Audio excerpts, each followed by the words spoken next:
Sejak babak pertama, Sriwijaya tampil menekan tuan rumah Sada Sumut FC yang beberapa kali merepotkan lini pertahanan tim tuan rumah. Namun menit 43, pemain Sriwijaya Dia Syahid mendapatkan kartu merah. Hingga babak pertama berakhir, kedua tim bermain tanpa gol. Di babak kedua, Sriwijaya berhasil unggul lewat Cenco Giersel menit 55.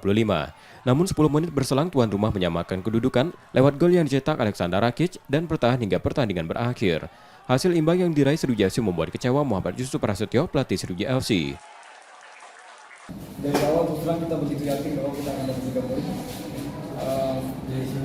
Tapi sayang sekali di babak pertama dengan dia kartu merah kita kalah juga 10 orang lawan 11, dan itu pun kita bikin gol lebih dulu daripada lawan, dan itulah sepak bola kita udah antisipasi bagaimana bola-bola crossingnya, tapi kita cukup kuat dengan kerja keras pemain dengan 10 lawan 11 hari ini. Dengan hasil tersebut, Sriwijaya turun ke peringkat 4 klasemen sementara dengan raihan 6 poin dari 7 pertandingan. Nur Muhammad, Kompas TV, Palembang, Sumatera Selatan.